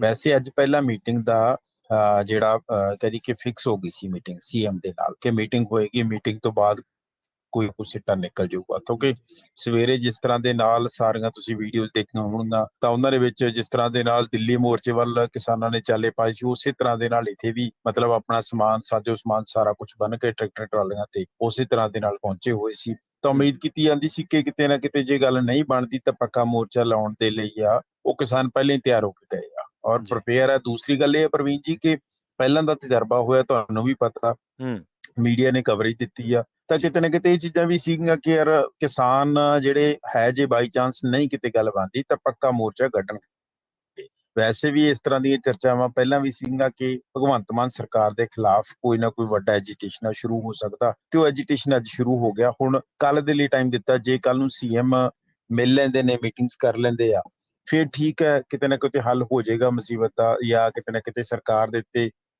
ਵੀ ਜਿਹੜੇ ਨੇ ਸਵਾਲ ਚੱਕਣੇ ਬੰਦ ਹੋ ਜਾਣਗੇ। ਅਦਰਵਾਈਜ਼ ਪ੍ਰਵੀਨ ਜੀ ਇੱਕ ਕਿਸਾਨਾਂ ਦਾ ਜਿਹੜਾ ਪ੍ਰੋਟੈਸਟ ਆ, ਇਹ ਐਜੀਟੇਸ਼ਨ ਆ, ਇਹਦੀ ਉਮੀਦ ਫਿਰ ਇਹੀ ਹੈ ਕਿ ਲੰਬਾ ਚੱਲੇਗਾ, ਕਿਉਂਕਿ ਫਿਲਹਾਲ ਤੁਹਾਨੂੰ ਪਤਾ ਕਿਸਾਨਾਂ ਦੀ ਮੰਗਾਂ ਇੱਕ ਤਾਂ ਬਿਜਲੀ ਕੱਟ ਨੂੰ ਲੈ ਕੇ, ਦੂਸਰਾ ਝੋਨੇ ਨੂੰ ਲੈ ਕੇ, ਕਿਉਂਕਿ ਝੋਨੇ ਦੀ ਬਜਾਂਤ ਨੂੰ ਲੈ ਕੇ ਜਾਂ ਲਵਾਈ ਨੂੰ ਲੈ ਕੇ ਆ ਉਹ ਸਰਕਾਰ ਨੇ ਜਿਸ ਤਰ੍ਹਾਂ ਦਾ ਇੱਕ ਸ਼ਡਿਊਲ ਜਾਰੀ ਕੀਤਾ ਤਾਂ ਉਸ ਸ਼ਡਿਊਲ ਦੇ ਉੱਤੇ ਸਵਾਲ ਆ ਜਿਹੜੇ ਉਹ ਖੜੇ ਹੋਏ। ਤਾਂ ਹੁਣ ਇਹੋ ਉਮੀਦ ਕੀਤੀ ਜਾ ਰਹੀ ਹੈ ਪ੍ਰਵੀਨ ਜੀ ਕਿ ਕੱਲ ਨੂੰ ਹੋ ਸਕਦਾ ਸੀਐਮ ਭਗਵੰਤ ਮਾਨ ਜਾਂ ਕੋਈ ਉਹਨਾਂ ਦਾ ਵੱਡਾ ਚਿਹਰਾ ਜਾਂ ਕੋਈ ਹੋਰ ਨੁਮਾਇੰਦਾ ਆ ਕੇ ਮੀਟਿੰਗ ਕਰ ਲੇ ਤਾਂ ਕਿਤੇ ਨਾ ਕਿਤੇ ਗੱਲਬਾਤ ਆ ਜਿਹੜੀ ਉਹ ਅੱਗੇ ਵੱਲ ਤੁਰ ਸਕਦੀ ਹੈ। ਬੇਸ਼ੱਕ ਉਹ ਫੇਜ਼ਸ ਦੇ ਵਿੱਚ ਗੱਲਬਾਤ ਹੋਏ ਕਿ ਚਲੋ ਇੱਕ ਜਿਹੜਾ ਰਾਊਂਡ ਹੋਊਗਾ ਹੋ ਗਿਆ, ਇਸ ਤਰ੍ਹਾਂ ਦੇ ਨਾਲ ਹੋ ਸਕਦੀ ਆ, ਜਾਂ ਹੋ ਸਕਦਾ ਕੁਛ ਨਾ ਕੁਛ ਰਿਲੈਕਸੇਸ਼ਨ ਮਿਲ ਜੇ ਕਿ ਸਮਾਂ ਮਿਲ ਜੇ ਕਿ ਚਲੋ ਕੋਈ ਨਹੀਂ ਭਾਈ, ਮੁਸੀਬਤ ਹੱਲ ਕਰਦੇ ਆ, ਤੁਹਾਡੀਆਂ ਮੰਗਾਂ ਦਾ ਨਿਪਟਾਰਾ ਕਰਦੇ ਆ। ਤਾਂ ਦੇਖਣਾ ਹੋਏਗਾ। ਦੂਜੇ ਪਾਸੇ ਤੋਂ ਪ੍ਰਵੀਨ ਜੀ ਗੱਲ ਇਹ ਹੈ ਕਿ ਜਿਹੜੇ ਕਿਸਾਨ ਜਿਹੜੇ ਦੁੱਧ ਪਾਲਕ ਨੇ ਨਾ, ਉਹਨਾਂ ਨੇ ਵੀ ਐਜੀਟੇਸ਼ਨ ਦਾ ਐਲਾਨ ਕੀਤਾ ਹੋਇਆ ਸੀ ਕਿ ਉਹ ਵੀ ਆ। ਉਹਨਾਂ ਨੂੰ ਲੈ ਕੇ ਅੱਜ ਤੁਸੀਂ ਦੇਖਿਆ ਹੋਵੇਗਾ ਕਿ ਕੈਬਨਿਟ ਮੰਤਰੀ ਨੇ ਮੀਟਿੰਗ ਕੀਤੀ ਆ। ਕਿਤੇ ਨਾ ਕਿਤੇ ਉਹਨਾਂ ਨੂੰ ਕਰਨ ਦੇ ਲਈ, ਤਾਂ ਜੋ ਇਹ ਨਾ ਹੋਵੇ ਕਿ ਕੱਲ ਨੂੰ ਇਹ ਵੀ ਆ ਕੇ ਪ੍ਰੋਟੈਸਟ ਦੇ ਵਿੱਚ ਸ਼ਾਮਲ ਹੋ ਜਾਣ। ਤਾਂ ਹੁਣ ਇਹ ਦੇਖਣਾ ਲਾਜ਼ਮੀ ਹੋਏਗਾ ਪ੍ਰਵੀਨ ਜੀ ਕਿ ਕੱਲ ਨੂੰ ਕਿ ਸਰਕਾਰ ਹੁਣ ਅਗਲਾ ਸਟੈਪ ਹੀ ਲੈਂਦੀ ਹੈ, ਕਿਉਂਕਿ ਕਿਸਾਨਾਂ ਨੇ ਤਾਂ ਆਪਣਾ ਸਟੈਪ ਲੈ ਲਿਆ। ਉਹ ਤਾਂ ਆਪਣੇ ਐਜੀਟੇਸ਼ਨ ਦੇ ਉੱਤੇ ਅੜੇ ਹੋਏ, ਉਹਨਾਂ ਨੇ ਤਾਂ ਡਿਮਾਂਡ ਕਰਤੀ ਕਿ ਜੇ ਨਹੀਂ ਇਨ ਕੇਸ ਹੁੰਦਾ ਤਾਂ ਪੱਕਾ ਮੋਰਚਾ ਕੱਢ ਦਿਆਂਗੇ। ਪਰ ਹੁਣ ਇਹ ਦੇਖਣਾ ਹੋਵੇਗਾ ਕਿ ਪੱਕਾ ਮੋਰਚੇ ਨੂੰ ਪੱਟਣ ਦੇ ਵਿੱਚ ਜਾਂ ਉਹਨਾਂ ਦੀਆਂ ਮੰਗਾਂ ਨੂੰ ਹੱਲ ਕਰਕੇ ਜਿਹੜਾ ਵਾਪਸ ਘਰਾਂ ਚ ਨੂੰ ਤੋਰਨ ਦੇ ਲਈ ਸਰਕਾਰ ਕਿੰਨੀ ਕੁ ਕਾਮਯਾਬ ਹੁੰਦੀ ਆ। ਨਾਲ ਦੀ ਨਾਲ ਇੱਥੇ ਇਹ ਵੀ ਸਵਾਲ ਹੋਣਗੇ, ਆਪਣਾ ਮਾਫ ਕਰਨਾ ਪ੍ਰਵੀਨ ਜੀ, ਕਿ ਜਿਸ ਤਰ੍ਹਾਂ ਦੇ ਨਾਲ ਤੁਹਾਨੂੰ ਪਤਾ ਕਿ ਕੇਂਦਰ ਸਰਕਾਰ ਦੇ ਜਿਹੜਾ ਰਵੱਈਆ ਸੀਗਾ ਉਹਨੂੰ ਲੈ ਕੇ ਆਮ ਆਦਮੀ ਪਾਰਟੀ ਜਾਂ ਸਾਰੀਆਂ ਪਾਰਟੀਆਂ ਆਲਮੋਸਟ ਪੋਲੀਟੀਕਲ ਪਾਰਟੀਆਂ ਸੀਗੀਆਂ, ਉਹ ਸਵਾਲ ਚੱਕਦੀਆਂ ਸੀ। ਤਾਂ ਹੁਣ ਅੱਜ ਦੇਖੋ ਮੀਟਿੰਗ ਸੀਗੀ, ਮੀਟਿੰਗ ਕਰਨ ਜਾਂਦੇ ਨਹੀਂ ਹੈ ਸੀਐਮ ਭਗਵੰਤ ਮਾਨ, ਔਰ ਹਾਈ ਕੋਰਟ ਦੇ ਵਿੱਚ ਜਾ ਕੇ ਉਹ ਸਪੀਚ ਕਰ ਰਹੇ ਆ, ਤੁਸੀਂ ਦੇਖਿਆ ਹੋਏਗਾ ਵੀਡੀਓ ਆਲਮੋਸਟ। ਤਾਂ ਮਤਲਬ ਇਹ ਵੀ ਇੱਕ ਸਵਾਲ ਹੁੰਦਾ ਕਿ ਲੋਕਲੀ ਜੇ ਬੈਠੇ ਹੋਏ ਸੀ ਤਾਂ 5 ਮਿੰਟ 10 ਮਿੰਟ ਕਿਸਾਨਾਂ ਨਾਲ ਮੀਟਿੰਗ ਕਿਉਂ ਨਹੀਂ ਹੋ ਸਕਦੀ ਸੀ ਇੱਕ ਵਾਰੀ। ਤਾਂ ਇਹ ਵੀ ਇੱਕ ਸਵਾਲ ਆ ਜਿਹੜੇ ਉਹ ਹੋਣਗੇ। ਹੋ ਸਕਦਾ ਕੱਲ ਨੂੰ ਕਿਤੇ ਪੀਸੀ ਕਰਦੇ ਨੇ ਉੱਥੇ ਵੀ ਸਵਾਲ ਉੱਠਣ, ਜਾਂ ਕੱਲ ਨੂੰ ਕਿਸਾਨਾਂ ਦੇ ਨਾਲ ਮੀਟਿੰਗ ਹੁੰਦੀ ਹੈ ਉੱਥੇ ਵੀ ਸਵਾਲ ਉੱਠਣ ਜੀ। ਜਾਖੜ ਤੋਂ ਬਾਅਦ ਹੁਣ ਮਨਪ੍ਰੀਤ ਬਾਦਲ ਦਾ ਵੀ ਸੁਣਦੇ ਆ ਕਾਂਗਰਸ ਤੋਂ ਮੋਹ ਭੰਗ ਹੋ ਗਿਆ। ਹਾਂ ਬਿਲਕੁਲ ਪ੍ਰਵੀਨ ਜੀ, ਵੈਸੇ ਤਾਂ ਮੋਹ ਭੰਗ ਦਾ ਹਾਲ ਚਾਲ ਜਿਸ ਤਰ੍ਹਾਂ ਦਾ ਹੈ ਨਾ, ਤੁਹਾਨੂੰ ਪਤਾ ਹੀ ਹੈ ਕਿ ਹਾਰ ਤੋਂ ਬਾਅਦ ਲਗਭਗ ਇੱਕ ਵਾਰੀ ਸਾਰੇ ਫਿੱਕੇ ਜੇ ਪਏ ਹੋਏ ਆ। ਬੇਸ਼ੱਕ ਰਾਜਾ ਵੜਿੰਗ ਜਦੋਂ ਦੇ ਪ੍ਰਧਾਨ ਬਣੇ ਉਹ ਜ਼ਰੂਰ ਐਕਟਿਵ ਮੋਡ ਚ ਆਏ ਆ, ਜਾਂ ਪ੍ਰਤਾਪ ਬਾਜਵਾ ਹੋ ਗਏ ਜਾਂ ਆਸ਼ੂ ਹੋ ਗਏ, ਤਾਂ ਪਰ ਦੂਸਰੇ ਆਲਮੋਸਟ ਆ ਜਿਹੜੇ ਜਿਸ ਤਰ੍ਹਾਂ ਦੇ ਨਾਲ ਹੈ ਤਾਂ ਤੁਹਾਨੂੰ ਪਤਾ ਹੀ ਹੈ ਸਾਰੇ ਹੀ ਇਸੇ ਤਰ੍ਹਾਂ ਦੇ ਨਾਲ ਠੰਡੇ ਜਿਹੇ ਚੱਲਦੇ ਪਏ ਆ। ਹੁਣ ਇਹ ਹੈ ਕਿ ਦੇਖੋ ਸੁਨੀਲ ਜਾਖੜ ਨੂੰ ਕੱਢ ਦਿੰਦੇ ਆ। ਸੁਨੀਲ ਜਾਖੜ ਤੁਹਾਨੂੰ ਪਤਾ ਕਿ ਆਪ ਚਲੋ ਬਾਹਰ ਹੋ ਜਾਂਦੇ, ਨੋਟਿਸ ਕੱਢਿਆ ਜਾਂਦਾ, ਜੋ ਵੀ ਹੋ ਜਾਂਦੀ ਉਹ ਸਾਰੀ ਕਾਰਵਾਈ ਪਤਾ। ਉਸ ਤੋਂ ਬਾਅਦ ਹੁੰਦਾ ਕੀ ਆ ਕਿ ਮਨਪ੍ਰੀਤ ਬਾਦਲ ਵੀ ਵੈਸੇ ਜਦੋਂ ਦੇ ਚੋਣ ਹਾਰੇ ਆ ਉਸ ਤੋਂ ਬਾਅਦ ਉਹ ਵੀ ਕਿਤੇ ਨਾ ਕਿਤੇ ਡਾਇਰੈਕਟਲੀ ਪਬਲਿਕ ਮੀਟਿੰਗ ਵਗੈਰਾ ਕੋਈ ਨਹੀਂ ਕਰਦੇ। ਥੋੜਾ ਬਹੁਤ ਚਿਰ ਉਹ ਬਾਦਲ ਜ਼ਰੂਰ ਮਿਲਿਆ। ਉਸ ਤੋਂ ਬਾਅਦ ਜਿੰਨਾ ਕੁ ਪਤਾ ਲੱਗਿਆ ਕਿ ਰਾਜਸਥਾਨ ਚਲੇ ਗਏ ਸੀਗੇ ਜਾਂ ਚੰਡੀਗੜ੍ਹ ਚਲੇ ਗਏ। ਇਸੇ ਤਰ੍ਹਾਂ ਦੇ ਨਾਲ ਮਤਲਬ ਇਹ ਕਿ ਹਲਕੇ ਤੋਂ ਛੱਡੋ ਕਿ ਬਾਦਲ ਪਿੰਡ ਤੋਂ ਵੀ ਕਿਤੇ ਨਾ ਕਿਤੇ ਥੋੜਾ ਬਹੁਤ ਦੂਰ ਹੀ ਰਹੇ ਜਾਂ ਪਬਲਿਕ ਨੂੰ ਅਵੋਇਡ ਹੀ ਕੀਤਾ ਗਾ। ਤਾਂ ਹੁਣ ਇਹ ਕਿ ਬਠਿੰਡਾ ਦੇ ਵਿੱਚ ਦੇਖੋ ਜੈਜੀਤ ਚਹਿਲ ਆ ਜਿਹੜੇ ਉਹਨਾਂ ਦੇ ਰਿਸ਼ਤੇਦਾਰ ਨੇ, ਉਹ ਥੋੜਾ ਬਹੁਤ ਐਕਟਿਵ ਆਏ ਕਿ ਜਦੋਂ ਸਕੂਲਾਂ ਦਾ ਮਸਲਾ ਉੱਠਿਆ ਤਾਂ ਉਦੋਂ ਵੀ ਉਹਨਾਂ ਨੇ ਬਠਿੰਡੇ ਦੇ ਸਕੂਲਾਂ ਦੀਆਂ ਫੋਟੋਆਂ ਪਾਈਆਂ, ਹੋਰ ਸੋਸ਼ਲ ਮੀਡੀਆ ਤੇ ਥੋੜਾ ਬਹੁਤ ਕੀਤਾ। ਤਾਂ ਹੁਣ ਇਸੇ ਚੀਜ਼ ਨੂੰ ਲੈ ਕੇ ਜਿਹੜਾ ਸਵਾਲ ਉੱਠ ਰਹੇ ਆ ਕਿ ਮਨਪ੍ਰੀਤ ਬਾਦਲ ਤਾਂ ਆਪ ਤਾਂ ਚੁੱਪ ਨੇ, ਪਰ ਜੈਜੀਤ ਚਹਿਲ ਆ ਜਿਹੜੇ ਉਹ ਬੋਲ ਰਹੇ ਨੇ। ਤਾਂ ਉਹ ਲਗਾਤਾਰ ਸਵਾਲ ਆ ਜਿਹੜੇ ਉਹ ਚੁੱਕ ਰਹੇ ਨੇ। ਉਹਨਾਂ ਨੇ ਸਵਾਲ ਕੀਤੇ ਆ ਕਿ ਹੁਣ ਜਿਸ ਤਰ੍ਹਾਂ ਜਾਖੜ ਨੂੰ ਕੱਢਿਆ ਗਿਆ ਗਾ, ਤਾਂ ਉਹਨਾਂ ਨੇ ਪੋਸਟ ਆ ਜਿਹੜੀ ਪਾਈ ਆ ਕਿ ਮਨਪ੍ਰੀਤ ਬਾਦਲ ਦੇ ਹਾਰ ਦੇ ਲਈ ਹੁਣ ਰਾਜਾ ਵੜਿੰਗ ਉਹ ਤੇ ਉਹਨਾਂ ਦੇ ਨਾਲ ਜਿਹੜੇ ਭਾਰਤ ਭੂਸ਼ਣ ਆਸ਼ੂ ਆ, ਇਹਨਾਂ ਨੂੰ ਕਹਿੰਦੇ ਪ੍ਰਧਾਨ ਬਣਾ ਦਿੱਤਾ ਗਿਆ। ਇਹੀ ਬੰਦੇ ਕਹਿੰਦੇ ਉਸ ਵੇਲੇ ਖਿਲਾਫਤ ਵੀ ਕਰਦੇ ਪਏ ਸੀ ਮਨਪ੍ਰੀਤ ਬਾਦਲ, ਕਿਉਂਕਿ ਵਿੱਤ ਮੰਤਰੀ ਸੀਗੇ। ਤਾਂ ਇਸ ਤਰ੍ਹਾਂ ਦੇ ਨਾਲ ਕਹਿੰਦੇ ਕਿ ਉਹਨਾਂ ਨੇ ਆਖਿਆ, ਕਹਿੰਦੇ ਕਿ ਖੁੱਲੇ ਸਟੇਜ ਦੇ ਉੱਤੇ ਜਿਹੜਾ ਇਹ ਚੀਜ਼ਾਂ ਆਖੀਆਂ ਗਈਆਂ ਸੀਗੀਆਂ। ਤੇ ਉਧਰੋਂ ਦੂਜੇ ਪਾਸੇ ਭਾਰਤ ਭੂਸ਼ਣ ਆਸ਼ੂ ਨੇ ਜਿਹੜੇ ਉਹਨਾਂ ਦੇ ਕਹਿੰਦੇ ਕਿ ਆਡੀਓ ਕਲਿੱਪ ਵਾਇਰਲ ਹੋਇਆ ਸੀ, ਇਹ ਚੀਜ਼ਾਂ ਉਹਨਾਂ ਨੇ ਆਖੀਆਂ ਨੇ। ਕਹਿੰਦੇ ਕਿ ਮੈਂ ਚੋਣਾਂ ਕਰਕੇ ਜਿਹੜਾ ਚੁੱਪੀ ਧਾਰੀ ਹੋਈ ਸੀਗੀ, ਇਹ ਜੈਜੀ ਚਹਿਲ ਕਹਿ ਰਹੇ ਆ। ਤੇ ਪਰ ਇਸ ਤਰ੍ਹਾਂ ਦੇ ਨਾਲ ਕਹਿੰਦੇ ਕਿ ਰਾਜਾ ਵੜਿੰਗ ਨੇ ਜਿਹੜੇ ਹੁਣ ਇਸ ਵੇਲੇ ਪ੍ਰਧਾਨ ਨੇ, ਉਹਨਾਂ ਨੇ ਮਨਪ੍ਰੀਤ ਬਾਦਲ ਦੇ ਖਿਲਾਫ ਜਿਹੜਾ ਬੋਲਣ ਦੇ ਲਈ ਜਿਹੜਾ ਮੁੱਦੇ ਇਸ ਤਰ੍ਹਾਂ ਦੇ ਨਾਲ ਬਣਾਏ ਹੋਏ ਸੀ। ਬਠਿੰਡਾ ਦੇ ਵਿੱਚ ਤੁਹਾਨੂੰ ਪਤਾ ਹੀ ਹੈ ਕਿਸ ਤਰ੍ਹਾਂ ਦੇ ਨਾਲ ਹੋਇਆ ਸੀਗਾ, ਕਿਉਂਕਿ ਉਧਰੋਂ ਸਰੂਪ ਚੰਦ ਸਿੰਗਲਾ ਸੀਗਾ ਤੇ ਇਧਰਲੇ ਪਾਸਿਓਂ ਮਨਪ੍ਰੀਤ ਬਾਦਲ, ਕਿਉਂਕਿ ਜ਼ਿਆਦਾਤਰ ਤਾਂ ਇਹਨਾਂ ਦੀ ਟੱਕਰ ਮੰਨੀ ਜਾਂਦੀ ਸੀਗੀ। ਪਰ ਵਿੱਚ ਆ ਕੇ ਬਾਜੀ ਮਾਰ ਜਾਂਦੇ ਆ, ਜਗਰੂਪ ਗਿੱਲ ਆ ਕੇ ਮਾਰ ਜਾਂਦੇ ਆ। ਪਰ ਇਸ ਦਰਮਿਆਨ ਜਦੋਂ ਵੀ ਕਿਤੇ ਕੋਈ ਵੀਡੀਓ ਕਲਿੱਪ ਆਉਂਦਾ ਸੀਗਾ, ਉਧਰਲੇ ਪਾਸੇ ਸਰੂਪ ਚੰਦ ਸਿੰਗਲਾ ਪਾਉਂਦੇ ਸੀ, ਤਾਂ ਉਹਦੇ ਉੱਤੇ ਨਾਲ ਦੀ ਨਾਲ ਰਾਜਾ ਵੜਿੰਗ ਵੀ ਨਾਲ ਦੀ ਨਾਲ ਰਿਐਕਸ਼ਨ ਕਰਦੇ ਸੀ। ਦੇਖੋ, ਔਰ ਦੂਜੇ ਪਾਸੇ ਤੋਂ ਜਦੋਂ ਰਾਜਾ ਵੜਿੰਗ ਸਵਾਲਾਂ ਦੇ ਘੇਰੇ ਚ ਆਉਂਦੇ ਸੀ, ਉਧਰੋਂ ਜੈਜੀ ਚਹਿਲ ਸੀਗੇ ਉਹ ਟਵੀਟ ਕਰਦੇ ਸੀ ਜਾਂ ਕੋਈ ਪੋਸਟ ਪਾ ਦਿੰਦੇ ਸੀ। ਤਾਂ ਇਸ ਤਰ੍ਹਾਂ ਦੇ ਨਾਲ ਜਿਹੜਾ ਇਹਨਾਂ ਦੇ ਵਿੱਚ ਜਿਹੜਾ ਲਗਾਤਾਰ ਕਨਫਲਿਕਟ ਸੀਗਾ ਜਾਂ ਦੂਰੀਆਂ ਸੀਗੀਆਂ, ਉਹ ਕਿਤੇ ਨਾ ਕਿਤੇ ਵੱਧਦੀਆਂ ਗਈਆਂ। ਇੱਕ ਦੂਜੇ ਦੇ ਉੱਤੇ ਸਵਾਲ ਜਿਹੜੇ ਚੁੱਕਦੇ ਗਏ। ਹੁਣ ਇਹਨਾਂ ਚੀਜ਼ਾਂ ਨੂੰ ਲੈ ਕੇ ਉਹਨਾਂ ਨੇ ਇੱਕ ਪੋਸਟ ਆ ਜਿਹੜੀ ਉਹ ਖਾਸੀ ਲੰਬੀ ਚੌੜੀ ਲਿਖੀ ਆ। ਤਾਂ ਉਹਨਾਂ ਨੇ ਆਖਿਆ ਕਿ ਹੋ ਸਕਦਾ ਕਹਿੰਦੇ ਜੇ ਮੈਂ ਕੱਲ ਨੂੰ ਮੈਂ ਵਿਰੋਧ ਚ ਬੋਲਾਂ ਪਾਰਟੀ ਦੇ, ਹੋ ਸਕਦਾ ਕਹਿੰਦੇ ਕਿ ਮੈਨੂੰ ਵੀ ਵਿਰੋਧਤਾ ਮਿਲ ਜੇ। ਭਾਵ ਉਹਨਾਂ ਦਾ ਕਹਿਣ ਤੋਂ ਭਾਵ ਇਹੋ ਆ ਕਿ ਜਿਹੜੇ ਬੰਦੇ ਵਿਰੁੱਧ ਬੋਲਦੇ ਪਏ ਆ ਪਾਰਟੀ ਦੇ ਉਮੀਦਵਾਰ, ਜਾਂ ਜਿਸ ਤਰ੍ਹਾਂ ਦੇ ਨਾਲ ਵਿੱਤ ਮੰਤਰੀ ਦੇ ਖਿਲਾਫ ਜਿਹੜਾ ਬੋਲਣ ਦੀ ਕਹਿੰਦੇ ਇਜਾਜ਼ਤ ਕਿਉਂ ਦਿੱਤੀ ਗਈ ਆ, ਇਸ ਤਰ੍ਹਾਂ ਉਹਨਾਂ ਨੇ ਸਵਾਲ ਵੀ ਚੁੱਕੇ। ਤੇ ਜਿਹੜੇ ਬੰਦੇ ਇਸ ਤਰ੍ਹਾਂ ਦੇ ਨਾਲ ਬੋਲਦੇ ਪਏ ਨੇ ਉਹ ਬੰਦੇ ਅਹੁਦੇ ਲੈਂਦੇ ਪਏ ਆ। ਤਾਂ ਇਸ ਤਰ੍ਹਾਂ ਦੇ ਨਾਲ ਉਹਨਾਂ ਨੇ ਕਾਂਗਰਸ ਹਾਈ ਕਮਾਂਡ ਦੇ ਤੇ ਵੀ ਸਵਾਲ ਚੁੱਕੇ ਆ। ਹੋ ਸਕਦਾ ਕਿ ਇਹ ਮਨਪ੍ਰੀਤ ਬਾਦਲ ਦੇ ਕਹਿਣ ਤੇ ਬੋਲਦੇ ਹੋਣ, ਜਾਂ ਹੋ ਸਕਦਾ ਕਿ ਉਹ ਆਪਣੇ ਆਪ ਹੀ ਜਾਂ ਆਪਣੀ ਜਿਹੜਾ ਕਹਦੇ ਕਿ ਆਪਣੇ ਵਿਚਾਰ ਰੱਖਦੇ। ਹੁਣ ਇਹ ਤਾਂ ਹੁਣ ਸਮੇਂ ਤੋਂ ਪਤਾ ਲੱਗੇਗਾ। ਪਰ ਫਿਲਹਾਲ ਇਹ ਸਵਾਲ ਜ਼ਰੂਰ ਖੜੇ ਹੋ ਰਿਹਾ ਕਿ ਮਨਪ੍ਰੀਤ ਬਾਦਲ ਆ ਜਿਹੜੇ, ਉਹ ਜਦੋਂ ਤੋਂ ਹਾਰੇ ਆ, ਕਿਉਂਕਿ ਵੱਡੇ ਮਾਰਜਨ ਦੇ ਨਾਲ ਹਾਰੇ ਨੇਗੇ, ਤਾਂ ਜੀ ਉਸ ਤੋਂ ਬਾਅਦ ਲਗਾਤਾਰ ਸਾਇਲੈਂਟ ਵੀ ਨੇ। ਹੋ ਸਕਦਾ ਕਿ ਮਨਪ੍ਰੀਤ ਬਾਦਲ ਆ ਜਿਹੜੇ, ਉਹ ਆਉਣ ਵਾਲੇ ਸਮੇਂ ਦੇ ਵਿੱਚ ਹੂੰ ਜਿਹੜਾ ਪਾਰਟੀ ਤੋਂ ਕਿਤੇ ਨਾ ਕਿਤੇ ਕਿਨਾਰਾ ਕਰ ਲੈਣ। ਹੂੰ ਪਰ ਨਾਲ ਦੀ ਨਾਲ ਇਹ ਜ਼ਰੂਰ ਹੈ ਕਿ ਹੁਣ ਜਿਹੜੀ ਅਪਡੇਟ ਆਉਂਦੀ ਪਈ ਹੈ, ਕਹਿੰਦੇ ਕਿ ਚੋਣਾਂ ਹਾਰਨ ਤੋਂ ਬਾਅਦ ਜਿਹੜੇ ਮਨਪ੍ਰੀਤ ਬਾਦਲ ਆ ਉਹ ਫੋਰਨ ਚਲੇ ਗਏ ਨੇ, ਇੱਥੇ ਹੈ ਹੀ ਨਹੀਂ ਦੇਖੋ। ਤਾਂ ਇਸ ਤਰ੍ਹਾਂ ਦੇ ਨਾਲ ਕਿਤੇ ਨਾ ਕਿਤੇ ਪਹਿਲਾਂ ਇੱਧਰ ਰਾਜਸਥਾਨ ਚਲੇ ਗਏ, ਚੰਡੀਗੜ੍ਹ ਚਲੇ ਗਏ, ਜੀ ਹੁਣ ਫੋਰਨ ਚਲੇ ਗਏ, ਤਾਂ ਕਿਤੇ ਨਾ ਕਿਤੇ ਮਿੰਟੂ ਮਾਫ ਕਰਨਾ ਪ੍ਰਵੀਨ ਜੀ, ਜੀ ਮੇਰੇ ਦਿਮਾਗ ਦੇ ਵਿੱਚ ਜਾਂ ਮੇਰੀ ਜ਼ੁਬਾਨ ਦੇ ਉੱਤੇ ਜੀ ਮਿੰਟੂ ਕੋਈ ਗੱਲ ਚੜਿਆ ਹੋਇਆ, ਕੋਈ ਉਹਦੇ ਗੱਲ ਲਈ ਮਾਫੀ। ਜੀ ਤਾਂ ਉਹ ਫਿਰ ਇਹ ਹੈ ਕਿ ਪ੍ਰਵੀਨ ਜੀ, ਤਾਂ ਉਹਦੇ ਨਾਲ ਮਤਲਬ ਕਿਤੇ ਨਾ ਕਿਤੇ ਇਹ ਚੀਜ਼ ਜ਼ਰੂਰ ਸਵਾਲ ਖੜੇ ਹੁੰਦੇ ਆ ਕਿ ਹੁਣ ਜੇ ਸਾਇਲੈਂਟ ਨੇ ਤਾਂ ਕੀ ਕਾਰਨ ਆ, ਜਾਂ ਕੀ ਨਿੱਜੀ ਕਾਰਨ ਨੇ, ਇਹ ਚੀਜ਼ਾਂ ਵੀ ਹੋ ਜਾਂਦੀਆਂ ਨੇ, ਮੈਨਾਂ ਰੱਖਦੀਆਂ ਨੇ। ਦੂਜੀ ਗੱਲ ਦੇਖੋ, ਜੇ ਆ ਕੇ ਜੋ ਜਿਹੜੇ ਜੱਜ ਜੌਲ ਬੋਲਦੇ ਨੇ, ਜੀ ਤਾਂ ਫਿਰ ਇਹ ਵੀ ਸਵਾਲ ਖੜੇ ਹੋ ਜਾਂਦੇ ਆ ਕਿ ਉਹ ਫਿਰ ਕਿਉਂ ਸਵਾਲ ਚੁੱਕਦੇ ਪਏ ਆ। ਹੁਣ ਦੇਖਣਾ ਹੋਏਗਾ ਵੀ ਇਹਦੇ ਉੱਤੇ ਰਾਜਾ ਵੜਿੰਗ ਜਾਂ ਕੋਈ ਪਾਰਟੀ ਹਾਈ ਕਮਾਂਡ ਕੁਝ ਬੋਲਦੀ ਹੈ, ਜਾਂ ਕੋਈ ਉਹਨਾਂ ਨੂੰ ਨੋਟਿਸ ਜਾਰੀ ਕਰਦੀ ਹੈ, ਇਹ ਦੇਖਣਾ ਬੜਾ ਦਿਲਚਸਪ ਹੋਏਗਾ। ਹੂੰ ਪਰ ਨਾਲ ਦੀ ਨਾਲ ਇਹ ਚੀਜ਼ਾਂ ਵੀ ਹੈ ਕਿ ਜੇ ਇਸੇ ਤਰ੍ਹਾਂ ਦੇ ਨਾਲ ਜੈਜੀ ਜੌਲ ਦੀ ਗੱਲ ਇਹ ਸੱਚੀ ਆ ਕਿ ਜੀ ਖਿਲਾਫਤ ਕਰਨ ਵਾਲੇ ਆ ਕੇ ਪਾਰਟੀ ਚ ਆ ਕੇ ਅਹੁਦੇਦਾਰੀਆਂ ਲੈ ਜਾਂਦੇ, ਤਾਂ ਫਿਰ ਇਹਦੇ ਨਾਲ ਕੱਲ ਨੂੰ ਕਾਂਗਰਸ ਦੇ ਵਰਕਰਾਂ ਦਾ ਜਿਹੜਾ ਉਹ ਮਨੋਬਲ ਵੀ ਡਿੱਗੇਗਾ ਜੀ। ਅੱਛਾ ਮਾਨ ਸਾਹਿਬ ਅਗਲੀ ਖਬਰ ਵੱਲ ਵਧੀਏ। ਪੁਲਸੀਏ ਨੇ ਗੁਆਂਢੀ ਨੂੰ ਗੋਲੀ ਮਾਰਤੀ, ਕੀ ਚੱਕਰ ਪੈ ਗਿਆ ਜੀ?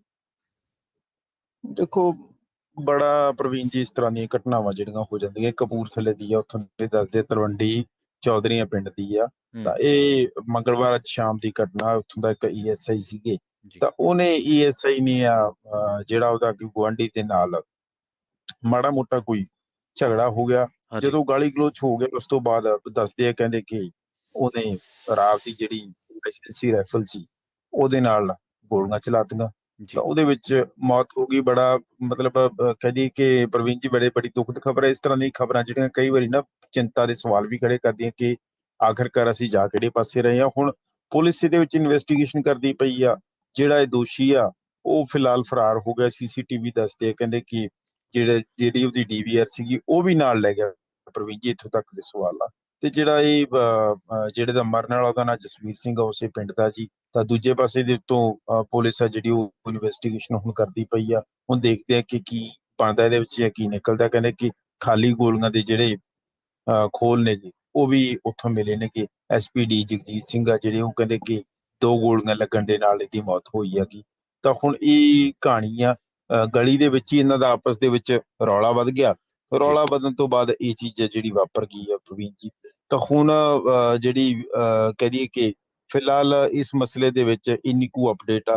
ਹੁਣ ਦੇਖਦੇ ਇਹਦੇ ਵਿੱਚ ਕੀ ਪੁਲਿਸ ਕਾਰਵਾਈ ਕਰਦੀ ਹੈ। ਪਰ ਨਾਲ ਦੀ ਨਾਲ ਸਵਾਲ ਜ਼ਰੂਰ ਖੜੇ ਹੋ ਜਾਂਦੇ ਕਿ ਦੇਖੋ, ਪੁਲਿਸ ਪ੍ਰਸ਼ਾਸਨ ਦੇ ਇਸ ਤਰ੍ਹਾਂ ਦੇ ਕਰਮੀ ਆ ਜਿਹੜੇ, ਉਹ ਵੀ ਆਪਣੇ ਹੱਥ ਦੇ ਵਿੱਚ ਆ ਕੇ ਕਾਨੂੰਨ ਨੂੰ ਲੈ ਲੈਂਦੇ, ਕਿਤੇ ਨਾ ਕਿਤੇ ਬੇਭਰੋਸਗੀ ਤਾਂ ਹੈ ਹੀ ਹੈ ਨਾ ਪ੍ਰਵੀਨ ਜੀ। ਨਾਲ ਦੀ ਨਾਲ ਇਹ ਚੀਜ਼ ਵੀ ਸਵਾਲ ਖੜੇ ਹੁੰਦੇ ਆ ਕਿ ਜੇ ਬੇਭਰੋਸਗੀ ਹੈ, ਤਾਂ ਉਹਦੇ ਨਾਲ ਨਾਲ ਸਾਡੇ ਵਿੱਚ ਸਹਿਣਸ਼ੀਲਤਾ ਵੀ ਖਤਮ ਹੁੰਦੀ ਜਾ ਰਹੀ ਹੈ। ਅਸੀਂ ਪੇਸ਼ੈਂਸ ਵੀ ਨਹੀਂ ਰੱਖ ਪਾ ਰਹੇ। ਤਾਂ ਇਹ ਜੀ ਸਵਾਲ ਬੜੇ ਗੰਭੀਰ ਜਿਹਾ ਚਿੰਤਾ ਦਾ ਵਿਸ਼ਾ ਹੈ, ਕਿਉਂਕਿ ਇਸ ਤਰ੍ਹਾਂ ਦੀ ਘਟਨਾਵਾਂ ਨੇ ਜਿਹੜੀਆਂ, ਉਹ ਡੇ ਬਾਈ ਡੇ ਹੈ ਜਿਹੜਾ ਇਹਨਾਂ ਦੇ ਵਿੱਚ ਇਨਕਰੀਜ਼ ਹੀ ਹੋ ਰਹੀਆਂ ਨੇ, ਘਟਣ ਦੀ ਜਗ੍ਹਾ ਤੇ। ਜੀ ਪ੍ਰਵੀਨ ਜੀ।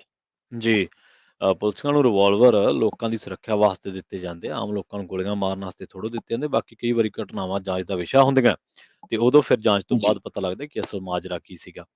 ਆਮ ਜੀ ਆਦਮੀ ਪਾਰਟੀ ਦੇ ਇੱਕ ਵਿਧਾਇਕ ਦੀ ਵਿਧਾਇਕੀ ਖਤਰੇ ਦੇ ਵਿੱਚ ਸੁਣੀ ਦੀ ਹੈ ਮਾਨ ਸਾਹਿਬ। ਹਾਂ, ਬਿਲਕੁਲ ਪ੍ਰਵੀਨ ਜੀ, ਹਰਮੀਤ ਸਿੰਘ ਪਠਾਨ ਮਾਜਰਾ, ਜੀ ਤਾਂ ਇਹ ਸਨੌਰ ਤੋਂ ਇਲੈਕਸ਼ਨ ਜਿਹੜਾ ਜਿੱਤੇ ਨੇ। ਹੂੰ ਤਾਂ ਇਹਨਾਂ ਨੇ ਜਿਹੜਾ ਹਰਾਇਆ ਸੀਗਾ, ਉਹ ਹਰਾਇਆ ਸੀਗਾ, ਮੈਨੂੰ ਲੱਗਦਾ ਸ਼ਾਇਦ ਪ੍ਰੇਮ ਸਿੰਘ ਚੰਦੂ ਮਾਜਰਾ ਦਾ ਜੀ ਬੇਟਾ ਸੀਗਾ, ਹਰਿੰਦਰਪਾਲ ਜੀ ਚੰਦੂ ਮਾਜਰਾ। ਜੀ ਉਹਨਾਂ ਨੂੰ ਹਰਾਇਆ ਸੀ, ਤੇ ਉਹਨਾਂ ਨੇ ਹੀ ਜਿਹੜਾ ਇਹ ਪਟੀਸ਼ਨ ਆ ਫਾਈਲ ਕੀਤੀ ਹੋਈ ਆ। ਹੂੰ ਦਰਅਸਲ ਹੋਇਆ ਕੀ ਸੀ ਪ੍ਰਵੀਨ ਜੀ, ਇਕੱਲੇ ਨਹੀਂ ਹੈਗੇ। ਮੈਨੂੰ ਲੱਗਦਾ ਪੰਜਾਬ 'ਚ ਨਾ ਕੋਈ ਜਿੰਨਾ ਕੁ, ਜੇ ਮੈਂ ਭੁੱਲਦਾ ਨਾ ਹੋਵਾਂ, ਤਾਂ ਮੈਨੂੰ ਲੱਗਦਾ 3 ਤੋਂ 4 ਹੋਰ ਵੀ ਐਮਐਲਏ ਇਸ ਤਰ੍ਹਾਂ ਦੇ ਆ, ਜਿਨ੍ਹਾਂ ਦਾ ਇਸੇ ਤਰ੍ਹਾਂ ਦੇ ਨਾਲ ਰੌਲਾ ਚੱਲਦਾ ਪਿਆ। ਹੂੰ ਮਤਲਬ ਕਿਸੇ ਨੇ ਕੋਈ ਇਨਫੋਰਮੇਸ਼ਨ ਆਪਣੀ ਹਾਈਡ ਕੀਤੀ ਹੋਈ ਆ, ਕਿਸੇ ਨੇ ਕੁਛ, ਤਾਂ ਉਹ ਵੀ ਇਸੇ ਤਰ੍ਹਾਂ ਦੇ ਨਾਲ। ਇਹਨਾਂ ਦਾ ਰੌਲਾ ਵੀ ਇਹੀ ਆ ਕਿ ਇਹਨਾਂ ਨੇ ਜੇ ਕਹਿ ਦਈਏ ਕਿ ਇਹਨਾਂ ਨੇ ਆਪਦਾ ਜਿਹੜਾ ਕ੍ਰਿਮੀਨਲ ਰਿਕਾਰਡ ਆ, ਉਹ ਜਿਹੜਾ ਇਹਨਾਂ ਨੇ ਕੰਸੀਲ ਨਹੀਂ ਕੀਤਾ। ਭਾਵ ਕਿ ਇਹਨਾਂ ਨੇ ਜਿਹੜਾ, ਜਦੋਂ ਕੋਈ ਵੀ ਕੈਂਡੀਡੇਟ ਆਪਣੇ ਨੋਮੀਨੇਸ਼ਨ ਫਾਈਲ ਕਰਦਾ, ਤਾਂ ਉਹਨਾਂ ਦੇ ਵਿੱਚ ਇਹਨਾਂ ਨੇ ਆਪਣੀਆਂ ਚੀਜ਼ਾਂ ਨੇ ਜਿਹੜੀਆਂ ਕ੍ਰਿਮੀਨਲ ਕੇਸ ਸੀਗੇ, ਜਿਹੜੇ ਪੈਂਡਿੰਗ ਸੀਗੇ ਕੋਈ, ਤਾਂ ਉਹ ਇਹਨਾਂ ਨੇ ਰੱਖੇ ਸੀਗੇ ਹਾਈਡ ਕਰਕੇ। ਭਾਵ ਇਹਨਾਂ ਨੇ ਉਹ ਜਾਣਕਾਰੀ ਆ ਉਹਨਾਂ ਐਫੀਡੇਵਿਟ ਦੇ ਵਿੱਚ ਜੀ ਨਹੀਂ ਦਿੱਤੀ। ਤਾਂ ਨਾ ਦੇਣ ਕਰਕੇ ਹੀ ਇਹ ਮਸਲਾ ਜਿਹੜਾ ਖੜਾ ਹੋਇਆ। ਤਾਂ ਇਸ ਮਸਲੇ ਦੇ ਖੜੇ ਹੋਣ ਤੋਂ ਬਾਅਦ ਹਾਈ ਕੋਰਟ ਦੇ ਵਿੱਚ ਚਲੇ ਗਏ ਹਰਿੰਦਰਪਾਲ ਚੰਦੂਮਾਜਰਾ ਜਿਹੜੇ, ਤਾਂ ਹਾਈ ਕੋਰਟ ਦੇ ਵਿੱਚ ਚਲੇ ਗਏ। ਤਾਂ ਹਾਈ ਕੋਰਟ ਨੇ ਆਖਿਆ, ਜਦੋਂ ਮਾਮਲਾ ਉੱਥੇ ਪੜਤਾਲ ਚਾਹੁੰਦਾ, ਤੇ ਕਹਿੰਦੇ ਕਿ ਇਹਦੇ ਤੇ ਇੱਕ FIR ਹੋਈ ਸੀ ਜਿਹੜੀ ਪੈਂਡਿੰਗ ਸੀ, ਤੇ ਉਹ ਇਹਨੇ ਐਫੀਡੇਵਿਟ ਦੇ ਵਿੱਚ ਦੱਸੀ ਨਹੀਂ। ਜਦੋਂ ਦੱਸੀ ਨਹੀਂ ਤਾਂ ਇਸੇ ਚੀਜ਼ ਨੂੰ ਲੈ ਕੇ ਕੰਮ ਖੜਾ ਹੋ ਗਿਆ। ਜਦੋਂ ਰੌਲਾ ਵੱਧ ਗਿਆ ਤਾਂ ਹੁਣ ਆ ਕੇ ਇਹਦੇ ਵਿੱਚ ਹਾਈ ਕੋਰਟ ਨੇ ਆ ਜਿਹੜਾ ਉਹਨਾਂ ਨੇ ਨੋਟਿਸ ਜਾਰੀ ਕਰ ਰੱਖੇ। ਤਾਂ ਹਾਈ ਕੋਰਟ ਨੇ ਹੁਣ ਜਿਹੜਾ ਇਹਦੇ ਵਿੱਚ ਅਗਲੀ ਸੁਣਵਾਈ ਰੱਖੀ ਆ ਉਹ 15 ਜੁਲਾਈ ਹੈ ਜਿਹੜੀ ਉਹ ਰੱਖੀ ਗਈ ਆ। ਤਾਂ ਇਸ ਤਰ੍ਹਾਂ ਦੇ ਨਾਲ ਇਹ ਜਿਹੜੀ ਦੱਸਦੇ ਨੇ ਕਿ ਇਹਨਾਂ ਦੇ ਉੱਤੇ ਇੱਕ ਹੋਰ ਵੀ ਚੀਜ਼ ਆ, ਕਹਿੰਦੇ ਕਿ FIR ਵੀ ਜਿਹੜੀ ਇਹਨਾਂ ਦੇ ਵਿੱਚ ਫਰਵਰੀ ਦੇ ਵਿੱਚ ਜਿਹੜਾ ਇਸੇ ਸਾਲ ਆ ਜਿਹੜਾ ਉਹ ਹੋਈ ਸੀ ਇਸੇ ਮਸਲੇ ਨੂੰ ਲੈ ਕੇ, ਕਿਉਂਕਿ 191 ਧਾਰਾ 191 199 ਦੇ ਤਹਿਤ। ਤਾਂ ਇਹ ਜਦੋਂ ਹੋਈ ਸੀਗੀ ਤਾਂ ਉਸ ਤੋਂ ਬਾਅਦ ਆ ਕੇ, ਕਿਉਂਕਿ 31 ਮਾਰਚ ਮੈਨੂੰ ਲੱਗਦਾ, ਮਾਫ ਕਰਨਾ 31 ਮਾਰਚ ਸ਼ਾਇਦ 31 ਜਨਵਰੀ 2022 ਸੀਗੇ ਜਿਹੜੇ ਇਹਨਾਂ ਨੇ ਆਪਣੇ ਨੋਮੀਨੇਸ਼ਨ ਫਾਈਲ ਕੀਤੇ। ਜਦੋਂ ਨੋਮੀਨੇਸ਼ਨ ਫਾਈਲ ਕਰਦੇ ਆ ਤਾਂ ਫਰਵਰੀ ਦੇ ਵਿੱਚ ਇਲੈਕਸ਼ਨਾਂ ਸੀਗੀਆਂ ਪ੍ਰਵੀਨ ਜੀ।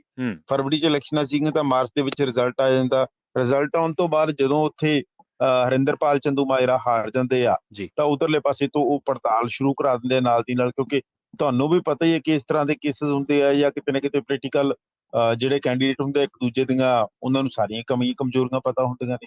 ਤਾਂ ਜਦੋਂ ਹੁੰਦੀਆਂ ਨੇ ਤਾਂ ਫਿਰ ਉਸ ਤੋਂ ਬਾਅਦ ਉਹਨਾਂ ਨੇ ਆ ਕੇ ਇਹ ਕੇਸ ਖਲਵਾਤਾ। ਫਿਰ ਇਹਦੇ ਵਿੱਚ ਹੋਇਆ ਕੀ ਆ ਕਿ ਪ੍ਰਵੀਨ ਜੀ, ਕਿ ਜਿਹੜੇ ਰਿਟਰਨਿੰਗ ਆਫੀਸਰ ਸੀਗੇ ਜਿਨ੍ਹਾਂ ਨੂੰ ਆਪਾਂ RO ਕਹਿ ਦਿੰਦੇ ਆ ਇਲੈਕਸ਼ਨਾਂ ਦੀ ਡਿਊਟੀ ਦੇ ਦੌਰਾਨ, ਤਾਂ ਉਹਨਾਂ ਦੇ ਹੀ ਸਟੇਟਮੈਂਟ ਦੇ ਉੱਤੇ ਜਿਹੜਾ ਜੋ ਉਹਨਾਂ ਨੇ ਕੰਪਲੇਂਟ ਫਾਈਲ ਕੀਤੀ, ਤਾਂ ਫਿਰ ਜਾ ਕੇ ਕਿਤੇ ਇਹਦੇ ਵਿੱਚ ਪਰਚਾ ਦਰਜ ਹੁੰਦਾ। ਪਰਚਾ ਦਰਜ ਹੋਣ ਤੋਂ ਬਾਅਦ ਇਹ ਕਹਾਣੀ ਹੈ ਜਿਹੜੀ ਬਣ ਜਾਂਦੀ ਹੈ। ਇੱਥੇ ਇੱਕ ਹੋਰ ਵੀ ਚੀਜ਼ ਬੜੀ ਦਿਲਚਸਪ ਜੀ ਦੱਸਦਾ ਪ੍ਰਵੀਨ ਜੀ, ਕਿ ਇਹਦੇ ਵਿੱਚ ਹੁੰਦਾ ਕੀ ਆ ਕਿ ਇਹਦੇ ਵਿੱਚ ਨਾ ਇਹਨਾਂ ਨੂੰ POV ਡਿਕਲੇਅਰ ਕਰ ਦਿੱਤਾ ਜਾਂਦਾ।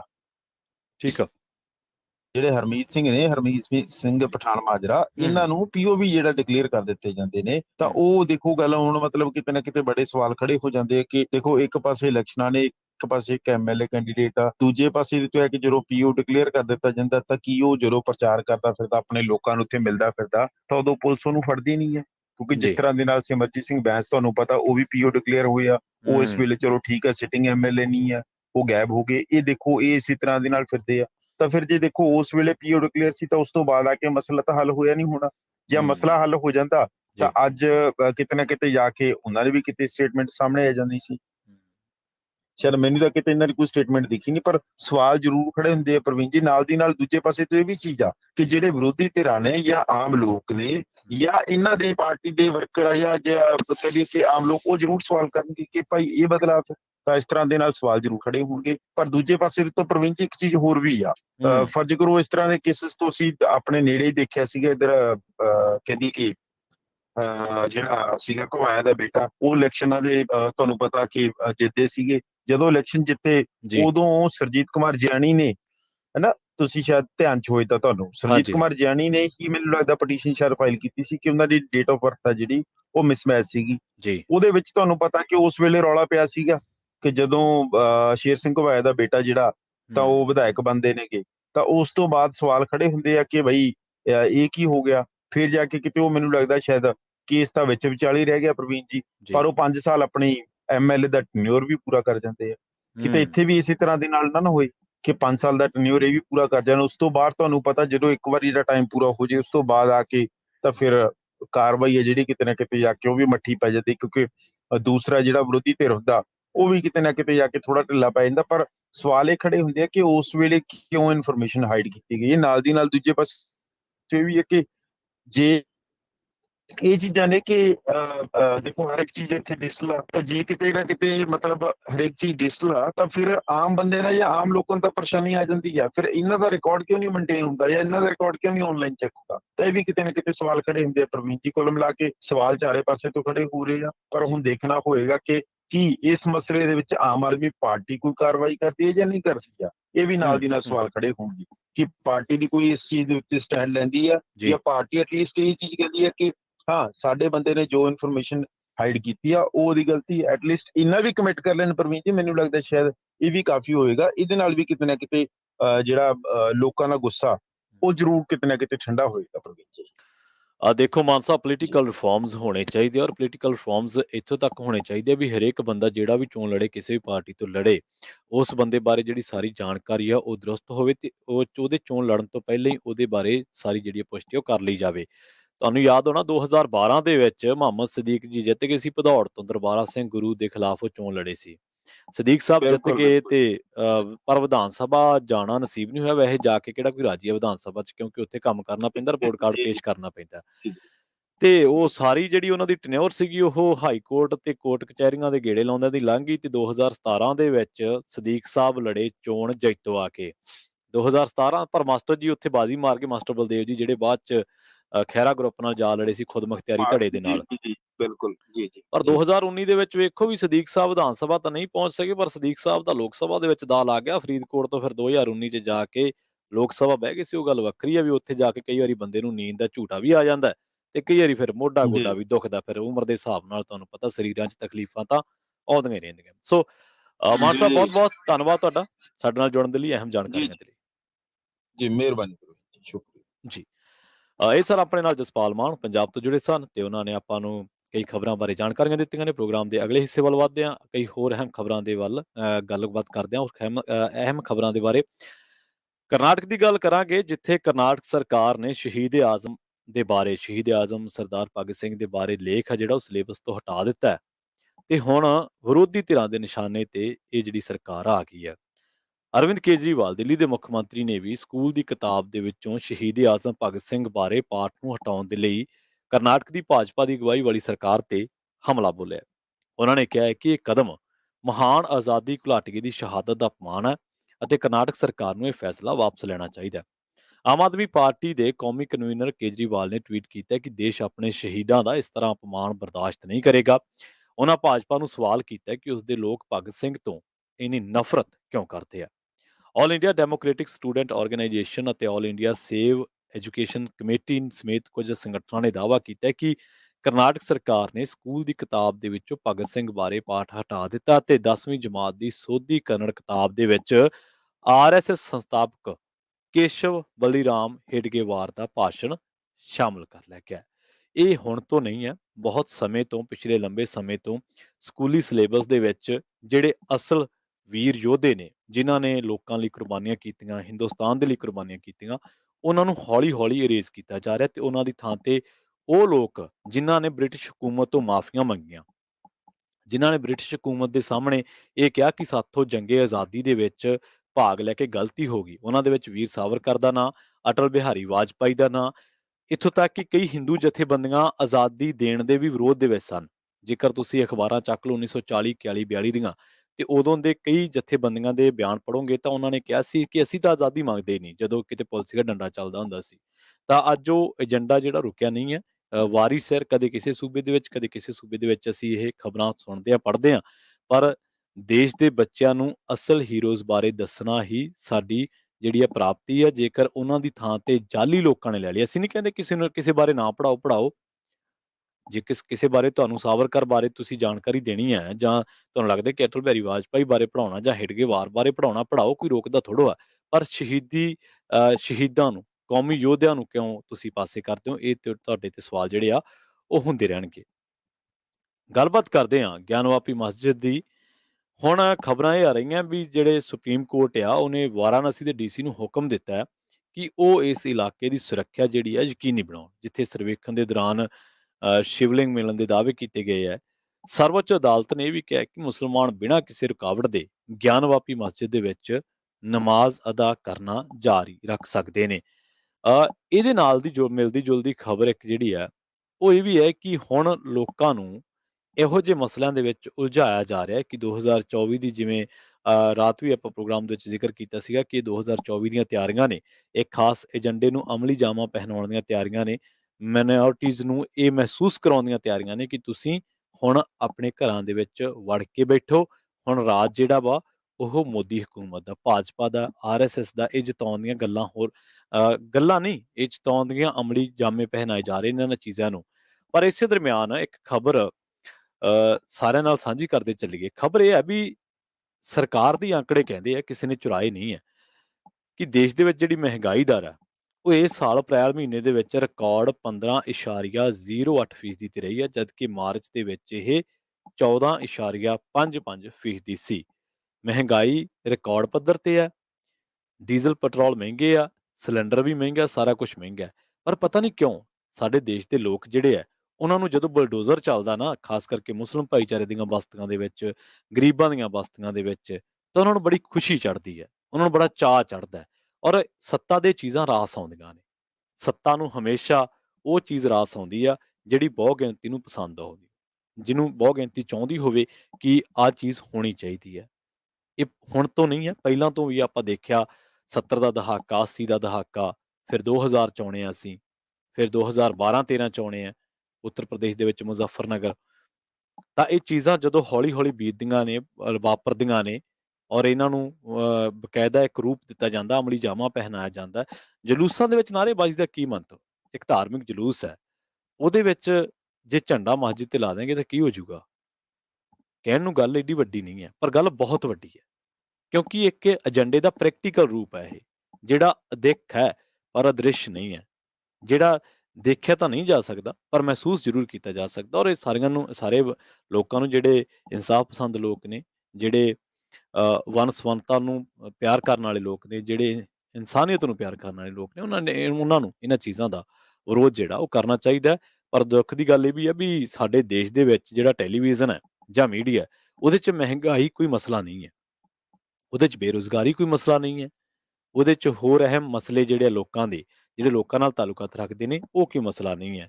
ਭੀੜ ਇੰਜੋਏ ਕਰ ਰਹੀ ਹੈ ਬਲਡੋਜ਼ਰ ਨੂੰ, ਵਿਰੋਧੀ ਧਿਰਾਂ ਚਿੰਤਨ ਕਰ ਰਹੀਆਂ ਨੇ, ਤੇ ਸਰਕਾਰ ਜਿਹੜੀ ਆ ਉਹ ਮਸਤ ਹੈ। ਪੰਜਾਬ ਦਾ ਰੁਖ ਕਰਾਂਗੇ, ਪੰਜਾਬ ਦੇ ਵਿੱਚ ਬਿਜਲੀ ਸੰਕਟ ਦੀ ਗੱਲ ਕਰਾਂਗੇ, ਕਿਉਂਕਿ ਖਬਰਾਂ ਇਹ ਆ ਰਹੀਆਂ ਕਿ ਰੂਪਨਗਰ ਦਾ ਜਿਹੜਾ ਤਾਪਘਰ ਹੈ, ਉਹਦਾ ਇੱਕ ਹੋਰ ਯੂਨਿਟ ਤਕਨੀਕੀ ਖਰਾਬੀ ਕਰਕੇ ਬੰਦ ਪਿਆ। Guru Gobind Singh super thermal plant Rupnagar ਦਾ ਇੱਕ ਯੂਨਿਟ ਦੇਰ ਸ਼ਾਮ ਨੂੰ ਬੰਦ ਹੋ ਗਿਆ। 5 ਨੰਬਰ ਯੂਨਿਟ ਇਹ ਦੱਸਿਆ ਗਿਆ ਚਾਲੂ ਨਹੀਂ ਹੋ ਸਕਿਆ। ਥਰਮਲ ਪਲਾਂਟ ਦੇ ਇੰਜੀਨੀਅਰਾਂ ਦੀ ਟੀਮ ਇਹਦੀ ਮੁਰੰਮਤ ਕਰਨ ਦੇ ਵਿੱਚ ਜੁਟੀ ਹੋਈ ਹੈ। ਦੱਸਿਆ ਇਹ ਗਿਆ ਹੈ ਕਿ 5 ਨੰਬਰ ਯੂਨਿਟ ਰਾਤੀ 7:45 ਵਜੇ ਬੰਦ ਹੋ ਗਿਆ ਸੀ ਅਤੇ ਥਰਮਲ ਪਲਾਂਟ ਦੇ ਪ੍ਰਬੰਧਕਾਂ ਦੁਆਰਾ ਇਸ ਯੂਨਿਟ ਦੇ ਬਦਲੇ ਹੁਣ 3 ਨੰਬਰ ਯੂਨਿਟ ਨੂੰ ਚਲਾਉਣ ਦੀ ਤਿਆਰੀ ਜਿਹੜੀ ਹੈ ਕਰ ਲਈ ਗਈ ਸੀ। ਪਰ ਤਲਵੰਡੀ ਸਾਬੋ ਦੇ ਪ੍ਰਾਈਵੇਟ ਥਰਮਲ ਪਲਾਂਟ ਦੇ ਤਿੰਨੋਂ ਯੂਨਿਟ ਪੂਰੀ ਸਮਰੱਥਾ ਤੇ ਚੱਲਣ ਤੇ ਬਿਜਲੀ ਦੀ ਮੰਗ ਘੱਟ ਹੋਣ ਕਰਕੇ ਪਾਵਰਕਾਮ ਮੈਨੇਜਮੈਂਟ ਨੇ 3 ਨੰਬਰ ਯੂਨਿਟ ਨੂੰ ਚਲਾਉਣ ਦੇ ਲਈ ਹਰੀ ਝੰਡੀ ਨਹੀਂ ਦਿੱਤੀ ਸੀ। ਪਾਵਰਕਾਮ ਦੇ ਜਿਹੜੇ ਲੋਡ ਡਿਸਪੈਚ ਸੈਂਟਰ ਆ, ਉਹ ਇਹ ਗੱਲ ਕਹਿੰਦੇ ਆ ਵੀ ਥਰਮਲ ਪਲਾਂਟ ਰੂਪਨਗਰ ਦੇ 4 ਨੰਬਰ ਯੂਨਿਟ 187 ਅਤੇ 6 ਨੰਬਰ ਯੂਨਿਟ 198 ਮੈਗਾਵਾਟ ਬਿਜਲੀ ਦਾ ਜਿਹੜਾ ਉਤਪਾਦਨ ਹੈ ਉਹ ਕਰ ਰਹੇ ਸੀਗੇ। ਸੀਬੀਆਈ ਦੀ ਗੱਲ ਕਰਾਂਗੇ। ਕੇਂਦਰੀ ਜਾਂਚ ਬਿਊਰੋ ਨੇ 250 ਚੀਨੀ ਨਾਗਰਿਕਾਂ ਨੂੰ ਵੀਜ਼ਾ ਦਿਵਾਉਣ ਦੇ ਬਦਲੇ 50 ਲੱਖ ਰੁਪਏ ਦੀ ਰਿਸ਼ਵਤ ਲੈਣ ਦੇ ਇੱਕ ਮਾਮਲੇ ਦੇ ਵਿੱਚ ਸਾਬਕਾ ਵਿੱਤ ਮੰਤਰੀ ਪੀ ਚਿਦੰਬਰਮ ਦੇ ਪੁੱਤਰ ਅਤੇ ਲੋਕ ਸਭਾ ਮੈਂਬਰ ਕਾਰਤੀ ਚਿਦੰਬਰਮ ਦੇ ਵਿਰੁੱਧ ਨਵਾਂ ਮਾਮਲਾ ਦਰਜ ਕੀਤਾ ਹੈ। ਸੀਬੀਆਈ ਨੇ ਚੇਨਈ ਅਤੇ ਦੇਸ਼ ਦੇ ਹੋਰਨਾਂ ਸ਼ਹਿਰਾਂ ਦੇ ਵਿੱਚ ਸਥਿਤ ਕਾਰਤੀ ਚਿਦੰਬਰਮ ਦੇ 9 ਟਿਕਾਣਿਆਂ ਤੇ ਛਾਪੇਮਾਰੀ ਵੀ ਕੀਤੀ ਹੈ ਤੇ ਦੂਜੇ ਪਾਸੇ ਕਾਰਤੀ ਚਿਦੰਬਰਮ ਨੇ ਜਿਹੜੇ ਪੀ ਚਿਦੰਬਰਮ ਨੇ, ਉਹਨਾਂ ਨੇ ਇਹ ਗੱਲ ਕਹੀ ਹੈ ਵੀ ਸੀਬੀਆਈ ਨੇ ਜਿਹੜੇ ਮੇਰੇ ਦਿੱਲੀ ਤੇ ਚੇਨਈ ਵਿਚਲੇ ਘਰਾਂ ਦੀ ਤਲਾਸ਼ੀ ਲਈ ਹੈ, ਜਦਕਿ ਐਫਆਈਆਰ ਦੇ ਵਿੱਚ ਤਾਂ ਮੇਰਾ ਨਾਮ ਹੀ ਨਹੀਂ ਹੈ। ਜਿਹੜਾ ਉਹਨਾਂ ਦਾ ਪੂਰਾ ਬਿਆਨ ਆ, ਉਹ ਕਹਿੰਦੇ ਕਿ ਜਿਹੜੀ ਐਫਆਈਆਰ ਦਿਖਾਈ ਹੈ ਟੀਮ ਨੇ ਉਹਨਾਂ ਦੇ ਵਿੱਚੋਂ ਉਹਨਾਂ ਦਾ ਨਾਮ ਮੁਲਜ਼ਮ ਵਜੋਂ ਦਰਜ ਨਹੀਂ ਹੈ। ਉਹਨਾਂ ਨੇ ਕਿਹਾ ਕਿ ਸੀਬੀਆਈ ਟੀਮ ਨੂੰ ਕੁਝ ਨਹੀਂ ਮਿਲਿਆ ਤੇ ਨਾ ਹੀ ਕੁਝ ਜ਼ਬਤ ਕੀਤਾ ਗਿਆ। ਤਲਾਸ਼ੀ ਦਾ ਸਮਾਂ ਉਹਨਾਂ ਨੇ ਕਿਹਾ ਕਿ ਦਿਲਚਸਪ ਹੈ। ਡੇਰਾ ਮੁਖੀ ਦੀ ਗੱਲ ਕਰਾਂਗੇ। ਡੇਰਾ ਸਿਰਸਾ ਮੁਖੀ ਗੁਰਮੀਤ ਰਾਮ ਰਹੀਮ ਨੇ ਗੁਰੂ ਗ੍ਰੰਥ ਸਾਹਿਬ ਦੀ ਬੇਅਦਬੀ ਦੇ ਨਾਲ ਜੁੜੇ 3 ਮਾਮਲਿਆਂ ਦੇ ਵਿੱਚ ਫਰੀਦਕੋਟ ਦੇ ਵਿੱਚ ਵੀਡੀਓ ਕਾਨਫਰੰਸਿੰਗ ਦੇ ਰਾਹੀਂ ਪੇਸ਼ੀ ਭੁਗਤੀ ਹੈ। ਪਿੰਡ ਬੁਰਜ ਜਵਾਹਰ ਸਿੰਘ ਵਾਲਾ ਦੇ ਗੁਰਦੁਆਰਾ ਸਾਹਿਬ ਦੇ ਵਿੱਚੋਂ ਗੁਰੂ ਗ੍ਰੰਥ ਸਾਹਿਬ ਦੀ ਬੀੜ ਚੋਰੀ ਕਰਨ, ਉਸ ਦੇ ਅੰਗ ਗਲੀਆਂ ਦੇ ਵਿੱਚ ਖਿਲਾਰਨ ਅਤੇ ਇਤਰਾਜ਼ਯੋਗ ਪੋਸਟਰ ਲਾਉਣ ਦੇ ਮਾਮਲੇ ਦੇ ਵਿੱਚ ਮੁਲਜ਼ਮ ਵਜੋਂ ਨਾਮਜ਼ਦ ਹੋਣ ਤੋਂ ਬਾਅਦ ਡੇਰਾ ਮੁਖੀ ਨੇ ਦੂਜੀ ਵਾਰ ਪੇਸ਼ੀ ਭੁਗਤੀ ਹੈ। ਜਾਂਚ ਟੀਮ ਇਹਨਾਂ ਤਿੰਨਾਂ ਮਾਮਲਿਆਂ ਦੇ ਵਿੱਚ ਚਲਾਨ ਅਦਾਲਤ ਸਾਹਮਣੇ ਪੇਸ਼ ਕਰ ਚੁੱਕੀ ਹੈ ਅਤੇ 6 ਮਈ ਨੂੰ ਤਿੰਨਾਂ ਕੇਸਾਂ ਦੇ ਚਲਾਨ ਦੀਆਂ ਨਕਲਾਂ ਡੇਰਾ ਮੁਖੀ ਦੇ ਵਕੀਲਾਂ ਨੂੰ ਅਦਾਲਤ ਨੇ ਸੌਂਪ ਦਿੱਤੀਆਂ ਸਨ। ਡੇਰਾ ਮੁਖੀ ਦੇ ਵਕੀਲਾਂ ਨੇ ਅਦਾਲਤ ਨੂੰ ਦੱਸਿਆ ਹੈ ਕਿ ਜਾਂਚ ਟੀਮ ਨੇ ਚਲਾਨ ਦੀਆਂ ਚੋਰ ਨਕਲਾਂ ਮੁਹੱਈਆ ਕਰਵਾਈਆਂ ਨੇ, ਉਹ ਅਧੂਰੀਆਂ ਨੇ ਤੇ ਚੀਫ ਜੁਡੀਸ਼ੀਅਲ ਮੈਜਿਸਟ੍ਰੇਟ ਨੇ ਮੋਨਿਕਾ ਲਾਂਬਾ, ਉਹਨਾਂ ਨੇ ਹੁਕਮ ਦਿੱਤਾ ਕਿ ਚਲਾਨ ਦੀਆਂ ਬਾਕੀ ਰਹਿੰਦੀਆਂ ਨਕਲਾਂ ਵੀ ਡੇਰਾ ਮੁਖੀ ਦੇ ਵਕੀਲ ਨੂੰ ਮੁਹੱਈਆ ਕਰਵਾਈਆਂ ਜਾਣ। ਅਦਾਲਤ ਇਸ ਮਾਮਲੇ ਦੇ ਵਿੱਚ ਹੁਣ ਅਗਲੀ ਸੁਣਵਾਈ 30 ਮਈ ਨੂੰ ਕਰੇਗੀ। ਸੁਣਵਾਈ ਦੇ ਦੌਰਾਨ ਇਹਨਾਂ ਮਾਮਲਿਆਂ ਦੇ ਵਿੱਚ ਨਾਮਜ਼ਦ 7 ਹੋਰ ਡੇਰਾ ਪ੍ਰੇਮੀ ਵੀ ਜਿਹੜੇ ਆ ਅਦਾਲਤ ਦੇ ਵਿੱਚ ਉਹ ਹਾਜ਼ਰ ਸਨ। ਦੇਖਦੇ ਹਾਂ ਜਿਹੜਾ ਇਹ ਅਗਲਾ ਜਿਹੜੀ ਸੁਣਵਾਈ ਹੈ ਉਹਦੇ 'ਚ ਡੇਰਾ ਮੁਖੀ ਦੇ ਵਕੀਲ ਤੇ ਜਾਂ ਜਿਹੜੀ ਸਰਕਾਰੀ ਵਕੀਲ ਹੈ ਜਾਂ ਜਿਹੜੀ ਜਾਂਚ ਟੀਮ ਦੇ ਵਕੀਲ ਆ ਉਹਨਾਂ ਦੇ ਵਿੱਚ ਕੀ ਜ਼ਿਰਾ ਹੁੰਦੀ ਹੈ, ਕਿਉਂਕਿ ਜ਼ਿਰਾ ਇਸ ਗੱਲ ਨੂੰ ਤੈਅ ਕਰਦੀ ਹੈ ਕਿ ਇਸ ਕੇਸ ਦੇ ਵਿੱਚ ਆਉਣ ਵਾਲੇ ਟਾਈਮ ਦੇ ਵਿੱਚ ਅੱਗੇ ਕੀ ਹੋ ਜਾਣਾ। ਸੋ ਜੰਡਿਆਲਾ ਗੁਰੂ ਦੀ ਗੱਲ ਕਰ ਲੈਂਦੇ ਹਾਂ ਜਾਂਦੇ ਜਾਂਦੇ। ਜੰਡਿਆਲਾ ਗੁਰੂ ਦੇ ਵਿੱਚ ਜਿਹੜਾ ਲਾਅ ਐਂਡ ਆਰਡਰ ਦੀ ਸਥਿਤੀ ਨਾਜ਼ੁਕ ਦੱਸੀ ਗਈ ਹੈ। ਉੱਥੇ ਅੰਮ੍ਰਿਤਸਰ ਜਲੰਧਰ ਜੀਟੀ ਰੋਡ ਦੇ ਉੱਤੇ ਮਾਨਾਂਵਾਲਾ ਜਿਹੜਾ ਪਿੰਡ ਆ, ਉੱਥੇ ਦੇਰ ਸ਼ਾਮ ਇੱਕ ਬੰਦੇ ਦਾ ਗੋਲੀ ਮਾਰ ਕੇ ਕਤਲ ਕਰ ਦਿੱਤਾ ਗਿਆ ਤੇ ਦੂਜੇ ਕਾਰ ਸਵਾਰ ਸਾਥੀ ਨੂੰ ਸਿਰ ਦੇ ਵਿੱਚ ਰਾੜ ਮਾਰ ਕੇ ਜ਼ਖਮੀ ਕਰ ਦਿੱਤਾ ਗਿਆ, ਜਿਹਦੀ ਹਾਲਤ ਗੰਭੀਰ ਦੱਸੀ ਗਈ ਆ। ਜਨਤਾ ਹਸਪਤਾਲ ਦੇ ਵਿੱਚ ਦਾਖਲ ਹੈ ਮੀਰਾਕੋਟ ਦੇ ਵਿੱਚ, ਤੇ ਉਹਦੇ ਜਿਹੜੇ ਨਾਲ ਦੇ ਜਾਂ ਰਿਸ਼ਤੇਦਾਰ ਉਹਦਾ ਹਾਲ ਚਾਲ ਜਾਣਨ ਦੇ ਲਈ ਆਏ ਸੀਗੇ। ਉਹਨਾਂ ਨੇ ਪੁਲਿਸ ਦੇ ਨਾਲ ਜਦੋਂ ਗੱਲਬਾਤ ਕੀਤੀ ਤਾਂ ਉਹ ਕਹਿੰਦੇ ਕਿ ਇਹ ਰੁਕੇ ਸੀਗੇ ਰਸਤੇ ਦੇ ਵਿੱਚ ਮਾਨਾਂਵਾਲਾ ਜੀਟੀ ਰੋਡ ਉੱਤੇ, ਤੇ ਉਹ ਪਿੱਛੋਂ ਅਣਪਛਾਤਿਆਂ ਨੇ ਆ ਕੇ ਇਹਨਾਂ ਨੂੰ ਗੋਲੀ ਮਾਰ ਦਿੱਤੀ ਤੇ ਮੂੰਹ ਉਹਨਾਂ ਦੇ ਢੱਕੇ ਹੋਏ ਸੀਗੇ। ਇੱਕ ਹੱਥ ਦੇ ਵਿੱਚ ਪਿਸਤੌਲ ਸੀ, ਦੂਜੇ ਹੱਥ ਦੇ ਵਿੱਚ ਰੋਡ ਸੀਗੀ, ਤੇ ਇਸ ਤੋਂ ਬਾਅਦ ਫਿਰ ਇਹਨਾਂ ਨੂੰ ਜ਼ਖਮੀ ਹਾਲਤ ਦੇ ਵਿੱਚ ਦੋਨਾਂ ਨੂੰ ਜੰਡਿਆਲਾ ਗੁਰੂ ਨਿੱਜੀ ਹਸਪਤਾਲ ਦੇ ਵਿੱਚ ਦਾਖਲ ਕਰਵਾਇਆ ਗਿਆ ਸੀ, ਜਿੱਥੇ ਚਰਨਜੀਤ ਸਿੰਘ ਦੀ ਹਾਲਤ ਗੰਭੀਰ ਹੋਣ ਕਰਕੇ ਉਹਨੂੰ ਅਮਨਦੀਪ ਹਸਪਤਾਲ ਅੰਮ੍ਰਿਤਸਰ ਰੈਫਰ ਕਰ ਦਿੱਤਾ ਗਿਆ, ਪਰ ਰਸਤੇ ਦੇ ਵਿੱਚ ਹੀ ਉਹ ਦਮ ਤੋੜ ਗਿਆ। ਐਸਐਚਓ ਥਾਣਾ ਚਾਟੀਵਿੰਡ ਨੇ ਦੱਸਿਆ ਕਿ ਅਣਪਛਾਤੇ ਦੋਸ਼ੀਆਂ ਦੇ ਖਿਲਾਫ ਮਾਮਲਾ ਦਰਜ ਕਰਕੇ ਅਗਲੇਰੀ ਕਾਰਵਾਈ ਜਿਹੜੀ ਹੈ ਉਹ ਸ਼ੁਰੂ ਕਰ ਦਿੱਤੀ ਗਈ ਹੈ। ਸੋ ਅੱਜ ਦੇ ਪ੍ਰੋਗਰਾਮ ਖਬਰ ਤੇ ਨਜ਼ਰ ਦੇ ਵਿੱਚ ਇੰਨਾ ਹੀ। ਪੰਜਾਬੀ ਰੇਡੀਓ ਯੂਐਸਏ ਦੇ ਇਸ ਪ੍ਰੋਗਰਾਮ ਨੂੰ ਆਪਾਂ ਇੱਥੇ ਹੀ ਖਤਮ ਕਰਾਂਗੇ, ਪਰ ਅਗਲਾ ਪ੍ਰੋਗਰਾਮ ਅਪਡੇਟ ਅਮਰੀਕਾ ਦੇ ਵਿੱਚ ਤੁਸੀਂ ਸੁਣੋਗੇ। ਅਮਰੀਕਾ ਦੇ ਨਾਲ ਜੁੜੀਆਂ ਅਹਿਮ ਖਬਰਾਂ ਰਾਜ ਕਰਨਵੀਰ ਸਿੰਘ ਜੀ ਤੇ ਹਰਜੋਤ ਸਿੰਘ ਖਾਲਸਾ ਜੀ ਉਹ ਪ੍ਰੋਗਰਾਮ ਪੇਸ਼ ਕਰਨਗੇ ਤੇ ਤੁਹਾਨੂੰ ਦੱਸਣਗੇ ਅਹਿਮ ਜਾਣਕਾਰੀਆਂ। ਜਾਂਦੇ ਨੇ ਸਾਡੇ ਸਪਾਂਸਰ ਦਾ ਧੰਨਵਾਦ ਇੱਕ ਵਾਰ ਫਿਰ ਤੋਂ ਕਰ ਦਈਏ ਤੇ ਉਹਨਾਂ ਤੇ ਝਾਤ ਮਾਰ ਲਈਏ। ਖਾਲਸਾ ਇੰਸ਼ੋਰੈਂਸ ਏਜੰਸੀ ਪਿਛਲੇ 25 ਸਾਲਾਂ ਤੋਂ ਵਧੀਆ ਸੇਵਾਵਾਂ ਦੇਣ ਦੇ ਲਈ ਜਾਣੇ ਜਾਂਦੇ ਨੇ। ਭਰੋਸੇਯੋਗਤਾ ਦਾ ਦੂਜਾ ਨਾਂ ਕਹੇ ਜਾ ਸਕਦੇ ਨੇ। ਕਿਸੇ ਵੀ ਤਰ੍ਹਾਂ ਦੀ ਇੰਸ਼ੋਰੈਂਸ ਲੈਣੇ ਤੇ ਇਹਨਾਂ ਦੇ ਨਾਲ ਸੰਪਰਕ ਕਰ ਸਕਦੇ ਹੋ। ਨੰਬਰ ਹੈ ਜੀ 408 272 2500।